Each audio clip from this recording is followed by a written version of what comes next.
Okay, the fourth song, Echoes. Yeah. So that's a newer one. I co-wrote that with my buddy Roy Snyder, and Roy also was a co-writer on Sunset, on the first EP with you. Yeah. And Roy is somebody I met in Nashville. I'm a property manager at 2 different RV parks with my wife. That's kind of like what we do for a living. And we were living in the campgrounds before we were working here. We were just living here and working. Right. And Roy was our neighbor, and I just got to be good buddies with him. He's an awesome guy. He writes a lot. He writes a lot of songs, but he's written some screenplays and some stuff like that as well. I had this idea.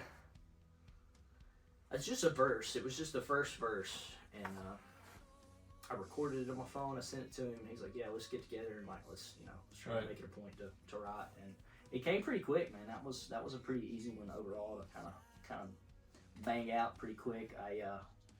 I'm excited about that one. I get a lot of good feedback from that song. I feel like it's kind of got a 90s rock kind of thing. Right. I feel like. Yeah. Just because it's got that palm muting like verse in the beginning. But I don't know. It's gonna be cool to see how it turns out. I think it's pretty catchy and like dramatic. Which is the one that we kind of worked on a little bit together. That was Price Tag. Yeah. So are you still thinking of those ideas on it? Oh yeah. I listened to that today for a little while. I'm kind of thinking about doing ukulele a little bit on Price Tag. I think that'd be cool. Yeah. Because it adds to that whole that kind of funky vibe a little bit, because it's more of that pluck sound. Yeah. You know, when you hit the strings. Yeah. I think that could be cool.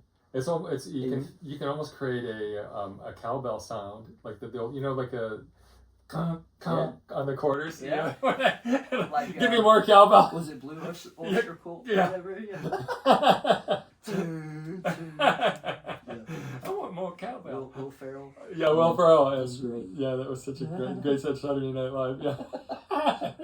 Want some more cowbell, but yeah, because the upper frequency of the ukulele, and if you have it on the quarter, like if you look at bluegrass music, a lot of that is the higher end, not the ukulele, but the higher end on the quarter beat. Right. So tell me about the words in the song. So like,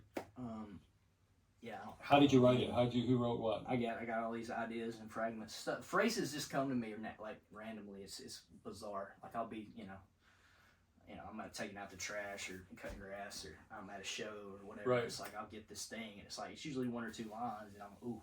So I always kind of jot that down. But this was something that I'd had for a while, and this one that I had time, so I was like just kind of scrolling to see if I could kick up something. And, right. The first few lines is tell me what to do with the hurt, because I've run out of places to put it. Tell me what's it all worth, is it a blessing or a curse? I had that phrase or that first verse in my phone for a while. For whatever reason, I don't. Yeah. What you want to call it, man? But I that progression that was A minor C F, and it just I just sang it. And it's like I like how that sounds. Yeah. I was happy with the phrasing and everything, so I captured it, sent it to Roy, and then we just kind of developed it from there. But it's it's essentially a love song about loss or heartbreak, or being left in the dust. So it kind of fits with that theme of Ghost in Time a little bit. Yeah. It's the same kind of thing, it's dealing with the memories of something that you don't want to let go, kind of keeps popping back up, won't turn off in your brain. Yeah. Paul Simon would do exactly the same thing that you're doing. He would have these phrases that it would just like pop out of nowhere, and then he'd write the phrase down, and he'd keep it. Yeah. And then over time, it would kind of gel into a song where he'd go back and he would have a particular mood that he wanted to capture, and he'd go back and he'd look at the phrase and go, that fits perfectly. It's interesting, because I hear him clear as day in my head. It's just like this. Yeah. And then we're definitely write it down. But if I sit down sometimes, it's like nothing. I'll write something down, but it's garbage. It's not like profound or like thought-provoking necessarily. But there's something to it, man. I don't know. Yeah. So in the echo style of the song, what are you thinking in production wise? Yeah, like to me it reminds me of that band Tonic from the 90s. If you could only see. Song. Kind of that vibe, like almost, or like the Wallflowers, kind of like just like 90s rock, like 90s rock. Yeah, pretty clean overall. Like when he gets to that bridge part, kind of like a little heavy, but not like metal heavy, but just like rock and roll kind of. Right. And just big and open, and And if you're thinking like a ballad almost there towards the end. Yeah, and if you're thinking background vocals in all of these songs, Price Tag, Choke It Down, Ghost in Time, and Echoes, where do you think, if you were to say, okay, I have 2 songs which I'm allowed to do background vocals on, what would it be? Not that we won't do background vocals on all of them. Sure. Echoes for sure. I think Right. it would be great with background vocals, and I've heard it. I've heard Kara and them do it a little bit already, and it sounds awesome. Yeah, isn't she great? She's awesome. Yeah. Kara Fraser, she's Yeah. an amazing songwriter, and she plays at the does background vocals at the Blue House Band as well. She does many stuff that singles and music that she's produced. She's just great. Yes. Shout out to her. Yeah, for sure.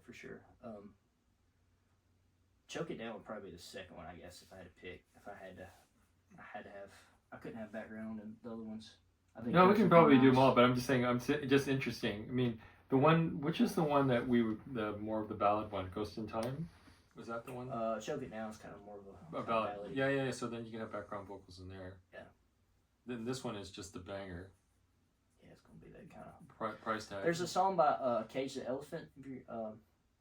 No Rest for the Wicked. Have you ever heard that? No, I'm gonna write it down though. That kind of vein, somewhat. I mean, it's got a hip hop vibe to it for sure. I mean, he's borderline rapping the verses, but he's just telling a story essentially. But it's got this cool, catchy kind of chorus. Which one do you think that one has the feel for? Like Price Tag, like Price Tag, yeah, kind of that kind of thing. But okay, that's very cool. I thought about That's a cool beatboxing reference. Choke It on Down. that What would be a song that you would think of there song. as a reference, like in style? If you don't have one, that's fine too. There's a guy named David Ramirez. He's got a song. It's called.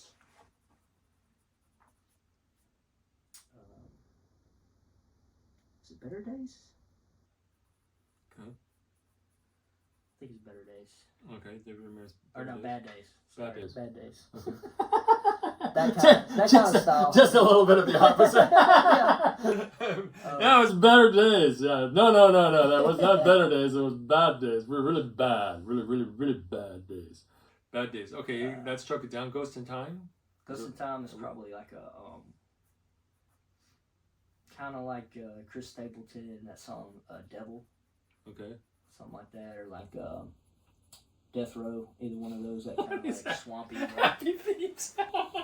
Death Row, happy themes, bad days. There's a pattern. It's a happy song, Yeah, they kind of they do that whole kind of gritty, kind of like swampy, dark kind of country thing. It's okay, cool. And Echoes? Echoes would be, yeah, like I put Tonic. Platonic, you said. Yeah, Tonic, and then the song is If You Can Only See. You Can Only See. It's kind of what I hear in my head as far as guitar tones and stuff like that. That kind of. Okay, cool. That kind of vibe. Well, great. So this is the beginning of the project of the second EP. We're talking about it. Again, my name is Michael, founder of RCSQ Records, and Luke Wood. And yeah, man, it's great to work with you. A lot of fun. I thought the first EP was just a lot of fun to work with, just capturing the raw sound of you. For sure. And what I would love to have happen in the second EP would be still capturing the raw aspect of you, but just creating some really emotive driving arrangements that again capture you, so that you're at the forefront. Doesn't mean that all the other instruments aren't great. I mean, Blue House Band is an amazing band. They do such an incredible job, and all the times that I've seen them with you, they do a great job, and they love to play with you. So I look forward to it. So stay tuned, everybody, to the EP of which we'll announce the name at a later date. We'll marinate on that, and we'll keep you up to date with the progress that we make. All the best. Ciao.